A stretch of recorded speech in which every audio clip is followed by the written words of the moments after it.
This is Scott Becker with a special combined episode of the Becker's Healthcare Podcast and the Becker Business Becker Private Equity Podcast. We're joined today by Sheila Gutman. And Sheila Gutman has a remarkable story. And we're going to have her talk today about that story and about some of the lessons she's learned from it and a lot more. Sheila was a victim, and I don't think of her as a victim, but she's one of the strongest people I know. She was a victim shot in a mass shooting a few years ago out in a suburb outside of Chicago. Since that point, in that shooting, several people died. She was fortunate not to lose her life, but has been through about 14 surgeries since this shooting occurred. And she's going to tell us a little bit about the story and the process of working through all the healthcare, and then some of the mental and sort of trauma issues that somebody faces as they go through something like this.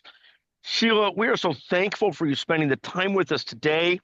Can you take a moment and introduce yourself and maybe tell us just a moment about the incident, and then we'll spend more time on the aftermath, the surgeries, and just trying to deal with the post-trauma of it all. Sheila, can you introduce yourself?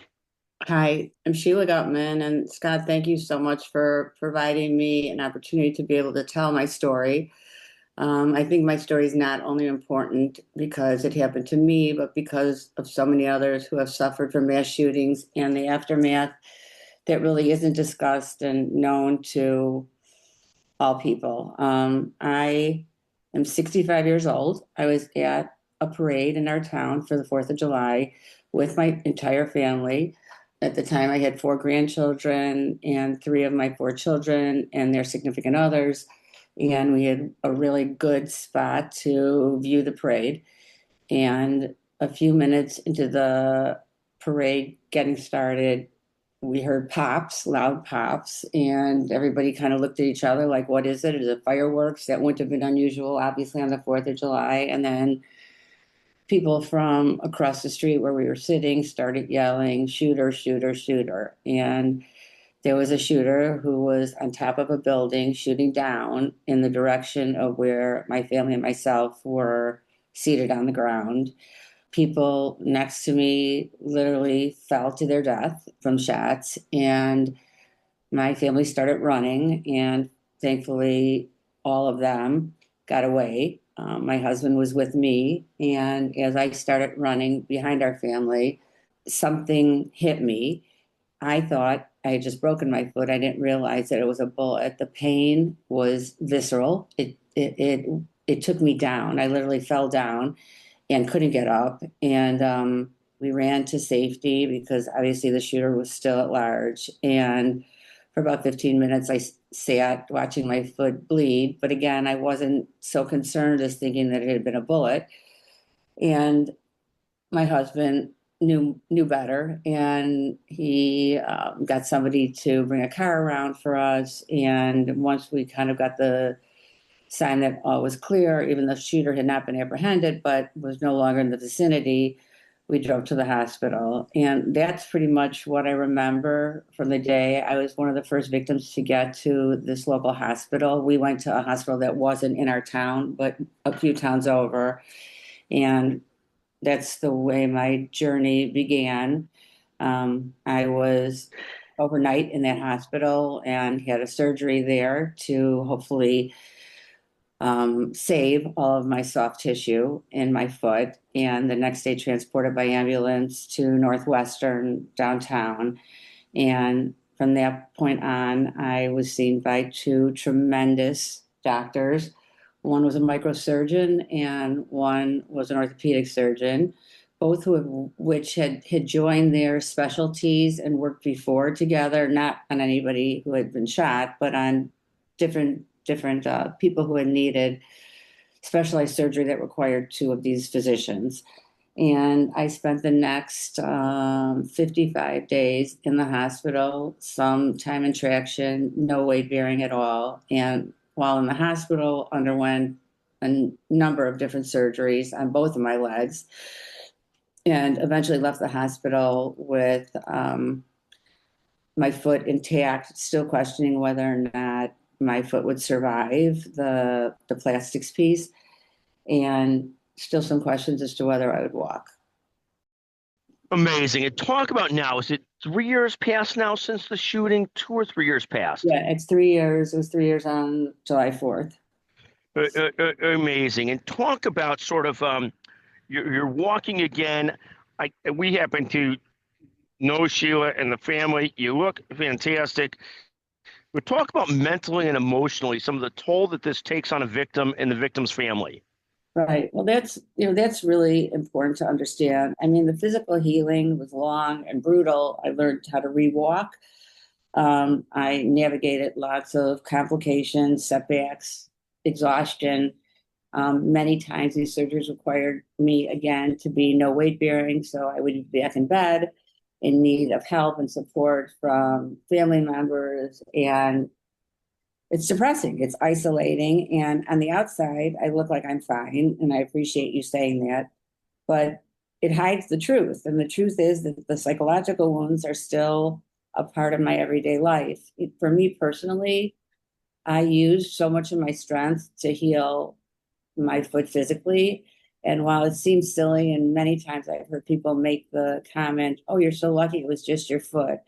Because I was shot with an automatic weapon, it totally destroyed the inside, all the bones inside my heel and a little bit above my heel, closer to my ankle, up my leg, my Achilles tendon. And so much of that was replaced with metal. But the physical part of it and the actual mechanical part of it is still limited. I don't have full range of motion in my foot. I have chronic pain in my foot. I have nerve pain in my foot. But forget all that. I'm lucky and grateful to have a foot. And I thought that I was coasting along and that I was kind of getting back to my old self. And I recently have, since the sentencing, I would say, and maybe even in the anticipation of the reminder of the 4th of July, I have definitely started suffering from PTSD, which was never part of what my healing process was. I have more anxiety. I have flashbacks. I have an overwhelming sense of vulnerability. It's just shaken me in ways that I never expected. I felt like I had moved forward and that all of that was behind me. And in fact, I now know in talking to a trauma specialist that it's not something that just you're lucky enough to never have to face head on, that it's something with trauma and grief that you have to address the sadness, the loss, and everything else. And, for me, I've noticed that, all the people that have been incredible support to me have moved on, as they should, and as I once hoped I would be able to do. But I haven't really moved on. I'm not the same person I was before, where it appears to me that nearly everyone else in my life is. And this definitely creates a sense of loneliness and isolation. Let me ask you a question on that, because as you go forward, there's these intense feelings of everybody's moving on with their lives. The kids are having kids. The family's doing all kinds of things. And you're sort of a little bit sort of like a bit mentally debilitated, if not still physically, because you've just been through something that's very traumatic and life-changing. Therapy, other things that help, other suggestions for people, support groups. So what has been? yeah, I mean, it's interesting you say that. I want to acknowledge the incredible support I had from my family and friends, literally from all over the country, from notes and calls and suggestions for therapies, et cetera, et cetera. I think it gets old though. I think when you're looking around and you carry this every day, and I want to talk about the fact that for me that it's not over, but I'm not suggesting or trying to evoke sympathy for me. I just want to acknowledge that so many survivors continue to fight even with a good face on, whether it's not being able to have a child because a bullet pierced your pelvis and you could never carry a child again. Or one of the survivors who is a good friend of mine, is paralyzed. His whole life has changed. I don't care about therapies. I don't care about trauma. I don't care about any of it. It's just the harsh realities that we live with. And the headlines are gone. in mass shootings after about a week. And the love and support moves on as it should because people get back to their own lives. But we have to find a way to re-engage communities, ours in particular, because there are still so many needs in our community. And while our community still has homelessness and food shortages for people in our community, the reality is that this was a mass shooting. This happens all over the country all the time. And all these other problems get attention, and the aftermath for mass shooting victims does not. So, I mean, you need community. You need people to understand what your battle is and that you don't feel alone and that you don't feel isolated. Because when you do feel those things, it makes it virtually impossible to help yourself heal. So, yes, I have spoken with a trauma therapist who gives me exercises to practice all the time. You also live with guilt that I'm better than others. Other people lost people who died. Other people have injuries that are far more significant than mine and will continue to last with them forever. But it's just I just sit back and I think about things that are politically heightened and other struggles in our country, and I just think this one is a miss. I just think we have not paid enough attention, and there's nobody to connect you. I have never, other than sitting in court with all the named victims during the sentencing, have never had an opportunity to be in a room with those victims to share our experience. On that day when we were all in court together, we cried, we held each other, we looked at each other, we understood each person's story in a way that nobody else could. Those kind of opportunities are not presented by anybody because there's nobody organizing any kind of grief sessions for people like us. And we talked to the state's attorney's office and we were all being interviewed for a plea agreement, et cetera, we asked for an opportunity to talk with other victims and see how they felt about what was going on and what was going to happen. And that never happened. So there's nothing like FEMA. There's nobody that comes in and tells a town, especially a town like ours, which is incredibly low in violence, how to manage a mass shooting, the contributions that come in, investing in people's future who need money not only at the immediate point of the shooting, but certainly after. There's nobody to tell you what to do with victims. People are so worried about respecting privacy, but we need, and I speak for myself, I can't speak on behalf of the other victims, but I have spoken to other victims. We don't need privacy. We need support and kindness. And it's hard to, again, 3 years later, expect people to know that unless they hear about it, unless they see evidence of it, unless they ask.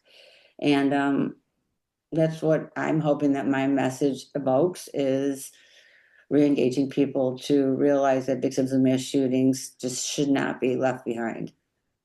No, 100%. And it really is one of those kind of things where everybody's sort of left to their own devices to figure out what to do and how they're going to do things and stuff like that. I mean, it really feels like that's the case. I know for so many other ailments and issues and situations, there are so many support groups.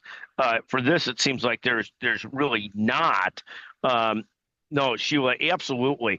And any sort of final thoughts that you'd like to leave with listeners about this or about what can be done or what should be done?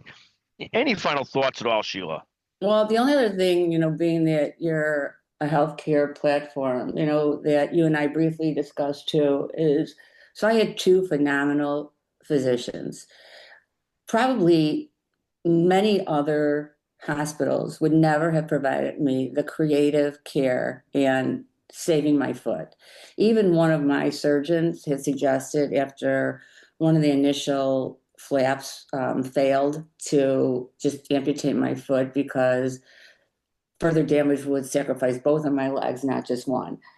But he didn't. And I don't think that these physicians who have become really my heroes signed up for this. Like I think that their specialties and what they studied in medicine and what they hope to become as doctors were people to help people with needs and cancer survivors and serious physical orthopedic injuries that, are devastating for children. My orthopedic doctor works in third world countries, saving limbs and helping children even walk again. And the microsurgeon does these incredible repairs for people who have had surgery and have become disformed. And that's what they signed up to do. That's what they are committed to doing. Mass shooting victims? I don't think so. I mean, while they did everything possible with every minute of time. And when I say that, I mean, 16 surgeries later, they have given me time to talk about the surgeries and time to operate with me and been there during my recovery. There wasn't a day in those 55 days I was in the hospital that both of them didn't appear. But how our country is going to sustain these doctors if mass shootings keep happening, and this is the work that they're forced to do or have to do or want to do just to save somebody like me, I don't think it's sustainable. And to think about how much it cost my insurance company to take care of me over the last 3 years, and it's continuing because there's still physical therapy, there's still ongoing suggestions of further surgeries, and I think it's a bigger issue, and I think it has to be looked at as well. So. Thank you so much. And Sheila, is it okay to give a shout out to Northwestern Medicine, Northwestern Healthcare, who I think where the surgeons were located at?